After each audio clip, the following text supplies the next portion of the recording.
Something unprecedented is unfolding in Tibet right now. Something the world has never witnessed before. A silent revolution, powered not by armies or weapons, but by algorithms, surveillance, and control. For decades, the story of Tibet has been about borders, culture, and exile. But in 2025, it changed. This year, the conflict entered a new phase, one defined by artificial intelligence, political pressure, environmental stakes, and a spiritual future that could shake Asia. The rise of AI control. In early 2025, China unveiled a Tibetan language AI model. At first, it seemed like progress, a tool designed to support a minority language. But experts quickly realized what it could actually become. A machine that understands every tone of Tibetan speech, every word on social media, every whispered conversation. A machine that can identify political sentiment, track subtle criticism, and build psychological profiles of entire communities.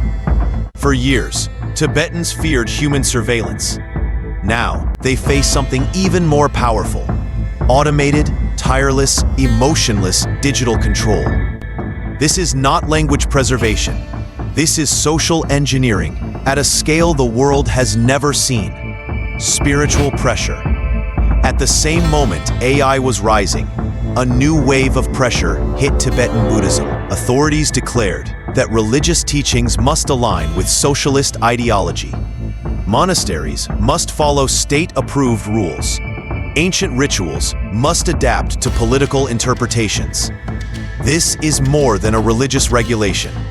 It is a transformation attempt, reshaping a tradition that has existed for centuries. And this has one target: the succession of the next Dalai Lama. Somewhere in the future, a single child will be identified. A child believed to carry the spiritual lineage of compassion, wisdom, and leadership. But who will choose this child? For the first time in history, the spiritual destiny of millions may collide with political strategy. China has announced it will appoint its own Dalai Lama. Tibetans and global Buddhist communities reject this idea completely. This is no longer simply a matter of belief. It has become one of the greatest religious and political crossroads in modern Asia. The exile democracy. While Tibet faces control inside, outside in Dharamshala and other settlements, another story quietly emerges. In 2026, the Tibetan people in exile prepare for democratic elections. Candidates come forward, younger, more outspoken, more determined than ever. They promise unity, global advocacy, cultural revival, and modern strategy. A nation without territory, yet still preserving democracy more authentically than many countries with full independence. This is the contrast the world often forgets. A people denied freedom at home, practicing freedom abroad. Every vote cast in the exile community is a reminder that the spirit of Tibet cannot be erased. A documentary that shocked the world. Then came a documentary, a film that uncovered what many suspected but had never seen so clearly. It revealed Tibetan children held in large-scale boarding schools, far from their families, their language, their traditions. It exposed a hidden struggle, a generation growing up between two worlds, slowly losing the cultural memory carried for thousands of years. The documentary won an international award, and suddenly, the world began asking, what is really happening inside Tibet? What is the cost of silence? What is the cost of forgetting? Stories that were once whispered now became questions echoed in global media. The environmental time bomb. Yet beneath the political and cultural tensions, another crisis brews, one far more dangerous.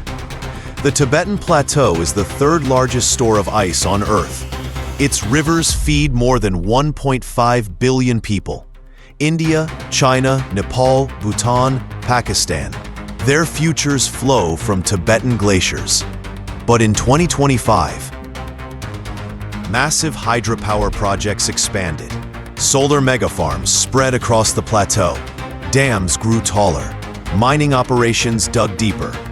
These projects bring energy to industries far away, but they displace Tibetan villages, destroy ancient grazing lands, and threaten the stability of the entire Asian water system. If Tibet's glaciers melt faster, floods will come first, and droughts will follow. This is not only Tibet's problem, it is the climate future of Asia. Scientists warn if the plateau collapses, the consequences will be global. The world's hesitation. Despite all this, the surveillance, the religious pressure, the environmental threat, the world remains cautious. Governments hesitate. Some fear economic backlash. Others prioritize trade over rights. Some remain silent because speaking out means risking political relationships. But silence has a cost, and Tibetans pay that cost every day. They hold on to their language, their faith, their identity, even when the world seems distracted. In small shops in MacLeod Ganj, in classrooms of TCV, in settlements across India, Europe, and America, Tibetans whisper stories of home, teach their children the songs and prayers of their ancestors, and keep a culture alive against impossible odds. The coming flashpoint. All of these developments, the AI surveillance, the cynicization of Buddhism, the political elections in exile, the award-winning documentary, the climate crisis, and the future Dalai Lama are converging. A single moment is approaching, a moment that will force the world to choose. Will freedom survive, or will control redefine an entire civilization? Tibet is no longer just a remote story in the mountains. It is a symbol of resistance, identity, and survival in an age of technology and power. Tibet is not just a place on a map. It is an idea that has challenged empires, survived exile, and endured silence. The question is not whether Tibetans will keep fighting. They always have. They always will. The real question is, will the world finally listen? This is the story of Tibet, and it is still being written.